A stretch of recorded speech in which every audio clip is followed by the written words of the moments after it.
Pak Bambang atau Bung Bambang, rekan sejawat, rekan sekolah, rekan main, dan rekan ya macam-macam lah kebetulan ketemu.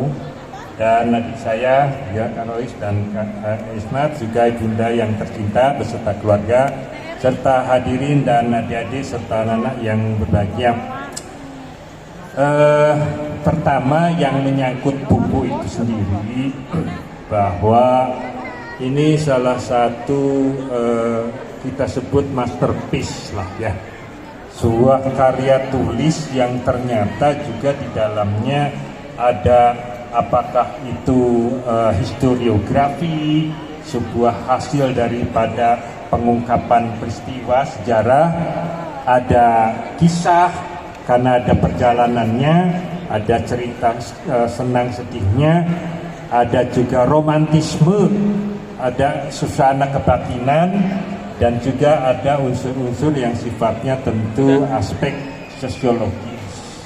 Oleh karena itu, bagi kalangan tertentu yang ingin mendalami Cilegon dari aspek zaman dulu dan dilihat perkembangannya itu sedemikian rupa, itu sebaiknya peneliti atau pengampu kebijakan ketika akan menentukan sesuatu yang nanti bermaslahat bagi masyarakat, baiknya baca buku kecil itu, buku Ismat kecil, karena maksudnya di sana akan tahu bahwa Cilegon itu perkembangannya bagaimana.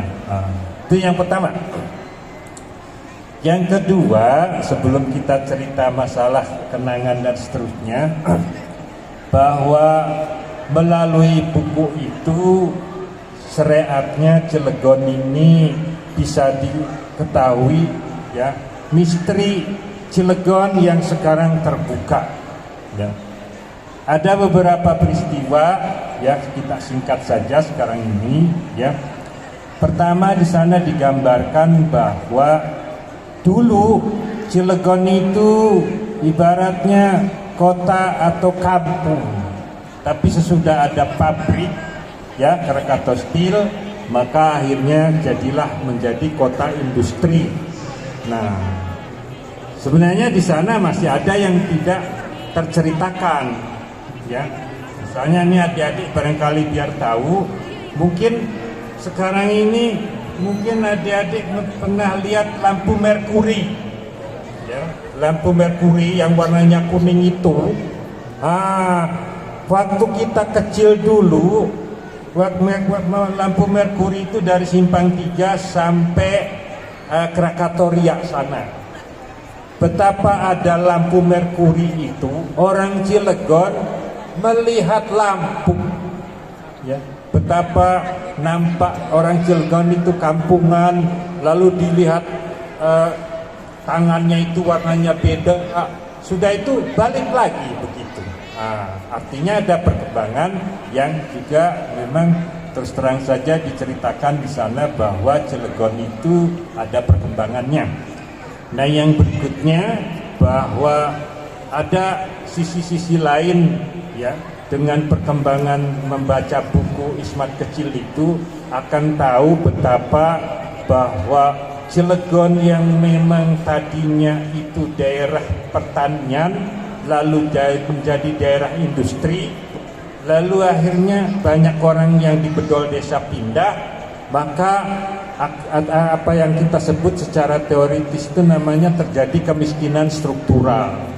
Tadinya tidak ada yang miskin, tapi karena banyak industri ya, banyak orang yang dipindahkan, yang tadinya dia itu cukup, karena ada perumahan akhirnya tergeser, sehingga ada yang atau kita sebut banyak namanya kemiskinan struktural ya. Nah, itu kemiskinan struktural terjadi di Cilegon ya. Ada beberapa daerah-daerah tertentu yang kalau kita lihat itu yang memang terpaksa orang Cilegonnya itu minggir begitu. Nah, yang ketiga, kalau membaca buku Ismat kecil itu mungkin orang tidak tahu bahwa Cilegon ini sepertinya sekarang terbuka. Padahal tahun 70 ke sana ya, 70-an ke sana itu paling tidak ya, bahwa jangankan misalnya saya orang Jombang Masjid mau masuk ke Jombang Wetan ya, ke rumah Pak Bambang ini, jangan coba-coba ya. Orang mau nikah antar kampung itu hampir tidak pernah terjadi ya. Orang mau misalnya mau kalau dari Jombang Masjid mau ke Bojonegara, daripada ngelewat Jombang Wetan, Kampung Gudang, Jombang Taksi, mendingan lewat Jombang Kali ke sana. Karena apa? Karena kalau orang lewat kampung ya, orang kampung yang lain, wah itu sudahlah, pokoknya bisa babak belur ya. Nah, di buku Ismat Kecil itu kenapa diceritakan bahwa ya beliau ini selalu ingin ikut kakaknya, karena kakaknya itu ya sering berhubungan dengan hal-hal yang berhubungan dengan apa yang kita sebut perseteruan antar kampung ya, perkelahian antar kampung itu sering terjadi begitu. Nah itu digambarkan di sana ya, sambil contoh begitu ya, biar Bapak Ibu tahu dan seterusnya ya, bahwa dulu di Cilegon itu ada setiap Agustusan pertandingan sepak bola rame antar kampung, antara pertandingan sepak bola dan perkelahian antar kampungnya bersamaan. Sekian tahun akhirnya karena terjadi perkelahian antar kampung itu akhirnya ya ditiadakan. Terus pertandingan badminton, voli, pertandingan voli di kecamatan antar kampung akhirnya berakhir ricuh juga, berkelahi begitu. Terus yang ringan oleh pihak kecamatan, barangkali badminton di belakang kantor wali kota itu, pertandingan badminton antar kampung ya masih juga berkelahi. Nah, pingpong, pingpong itu yang saya ingat entah bagaimana batnya itu saling lempar dan seterusnya, dilarang juga. Nah, terakhir catur dengan harapan tidak terjadi ya penggolan massa dan seterusnya. Tapi catur saja ya, ketika tahu bahwa yang kampung sebelah itu mau kalah, lalu ada yang melempar di depan caturnya, terjadi perkelahian.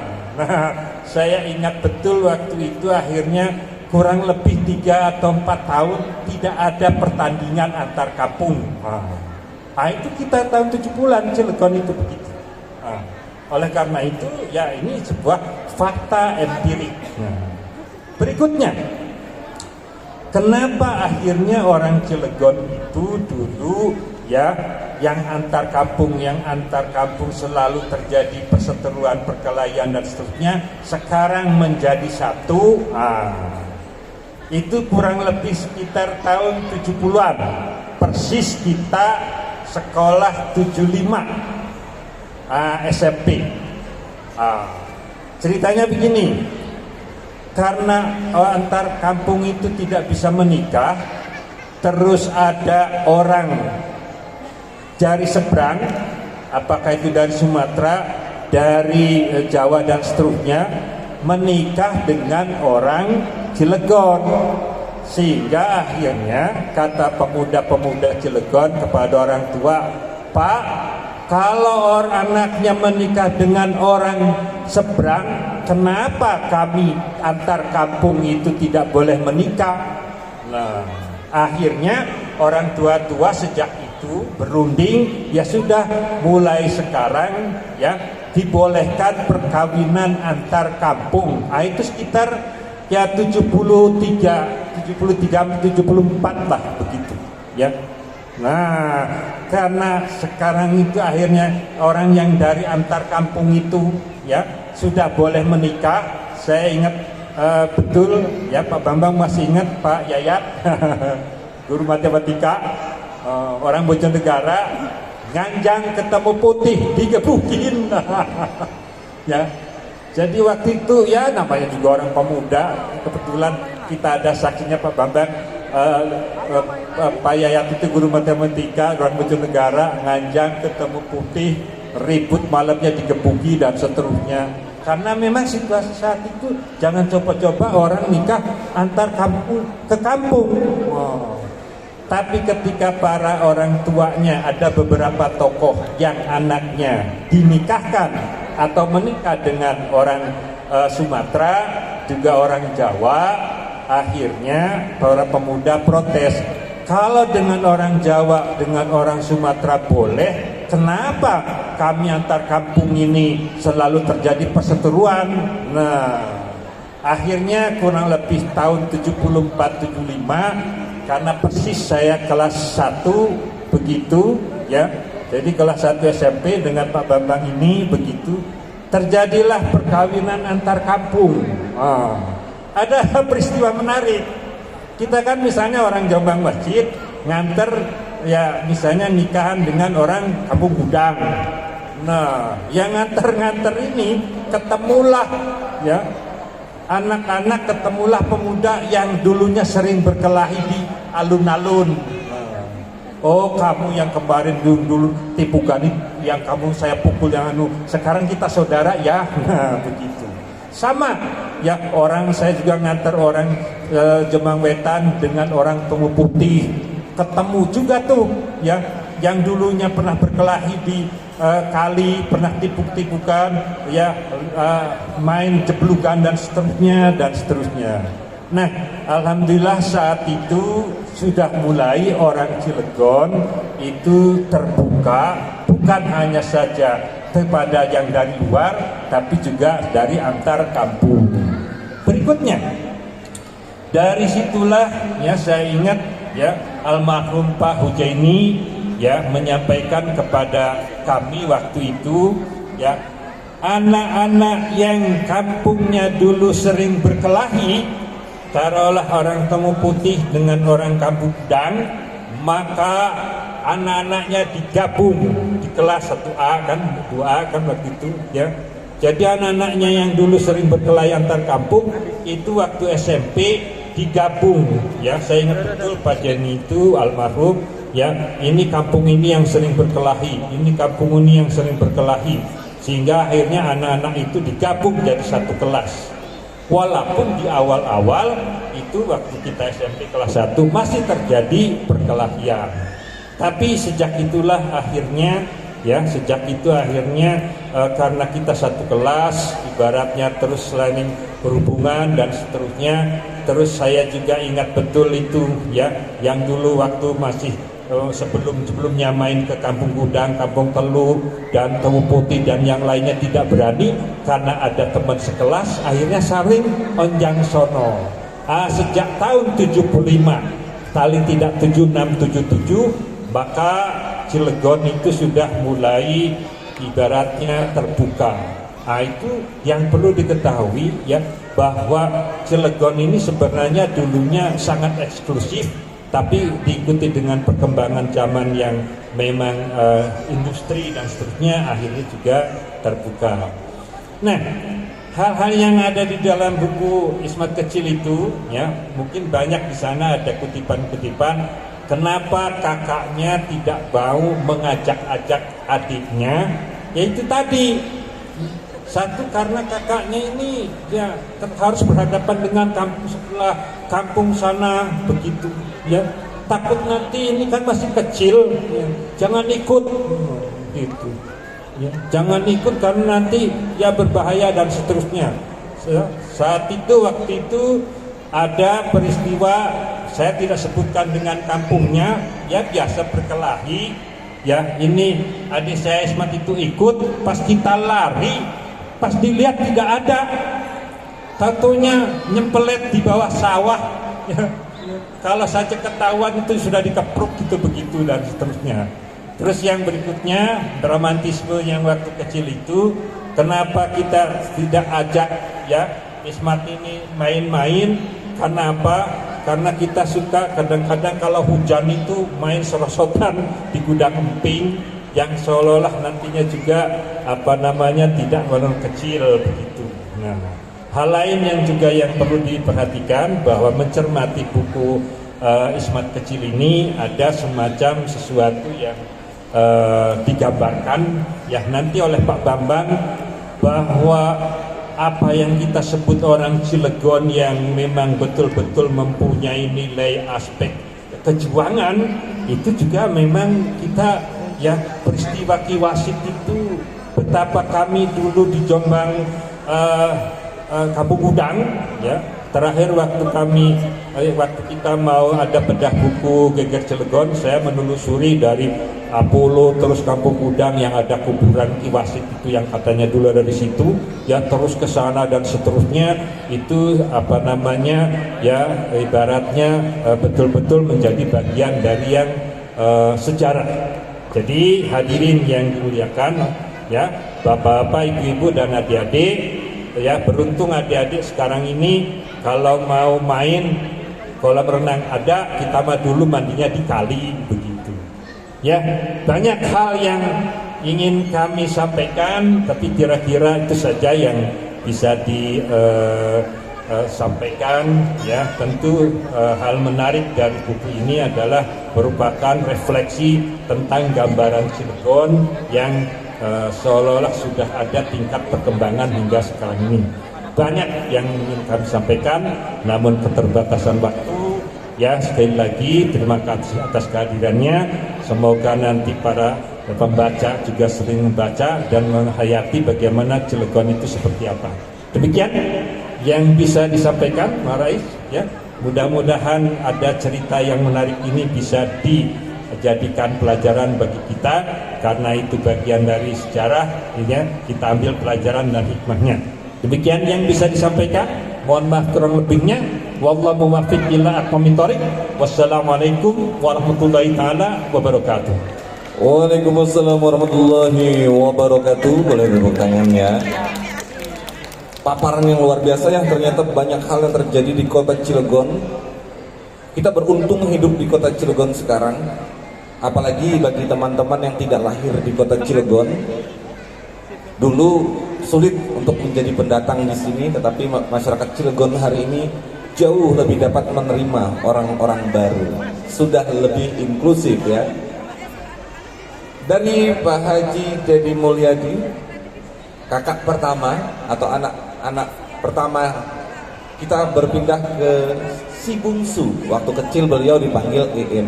Dipersilakan kepada Bapak Muhammad Ibrahim Haji SEMM. Tepuk tangan teman-teman. Bismillahirrahmanirrahim. Assalamualaikum warahmatullahi wabarakatuh. Yang saya cintai ibunda kami, yang saya hormati kakak-kakakku dan pakar Pak Bambang, juga pembawa acara ya, juga Bapak Ibu sekalian yang ada di sini. Kami tidak banyak sebagai adik kandung, karena memang diceritakannya di sini, jadi peran yang nggak lucu.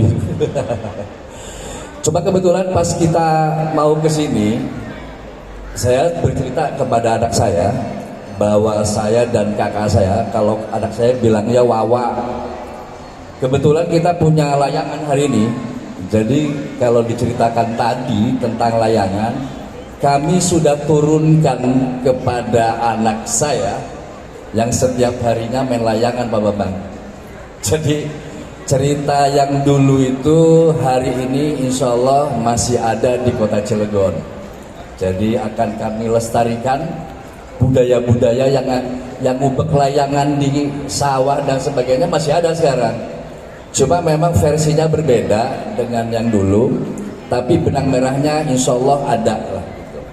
Jadi kalau kulit kami agak begini semua, itu memang tradisi kami di Cilegon selalu di lapangan. Jadi insya Allah ada sesuatu yang berguna dari cerita buku Ismat Kecil ini untuk kedepannya. Dan kami tidak banyak untuk bercerita tentang masa-masa kecil dulu, karena tadi sudah diceritakan oleh kakak kami si bungsu lebih berperan lebih parah lah ya. Kalau tadi diceritakan antar kampung dan sebagainya, kami selalu di rumah. Kami hanya mendengarkan sebuah cerita saja dari kakak-kakak kami apa yang terjadi di lapangan. Karena memang konsepnya kita lebih di rumah kalau saya kan gitu. Orang rumahan gitu. Tapi insya Allah saya juga banyak dengan kakak kami Pak Ismat ini yang sekarang ini, karena kami tidak terlalu jauh jaraknya. Kalau Kang Dedi itu lebih dari 6 tahun, jadi kami lebih banyak bergaul dengan kakak kami, bercanda, suka bermain layangan, memancing dan sebagainya sama kakak kami. Juga kami lebih kompak untuk ke tempat-tempat yang di Cilegon. Cuma tidak sejauh apa yang diceritakan oleh kakak kami yang pertama. Kami di lingkungannya masih jarak-jaraknya ya sampai kali juga nyampe sih, tapi sampai kali. Dan kebetulan memang ketika kami di Kapling Blok C, kami punya sawah juga di sana dan kami memancing bersama di sana kan gitu. Ada beberapa hal ketika kita memancing itu bahasanya neger. Mungkin hari ini saya akan terapkan ke anak saya. Bahasa neger dia gak tahu. Jadi bahasa neger itu memancing tapi diinepin gitu kan. Karena memang sekarang kita sudah tidak punya lingkungan sawah lagi. Jadi bentuk mancingnya biasa saja kan gitu. Sering dengan Pak Ismat ini, kakak kami itu selalu menaruh pancing di tiap sore di sawah. Lalu kami beberapa jam kemudian akan meninjau gitu ya, melihat ikan-ikan tersebut ada juga enggak gitu. Juga bisa paginya juga kita ambil. Nah, itu bagi kami hal-hal yang tidak pernah lupa akan bersama-sama kan gitu. Dan mungkin kedepannya kita akan bicara tentang lebih jauh lagi. Mungkin Pak Bambang lebih bisa mengorek buku ini. Itu saja mungkin dari kami. Terima kasih. Wabillahi taufiq wal hidayah. Wassalamualaikum warahmatullahi wabarakatuh. Beri tepuk tangan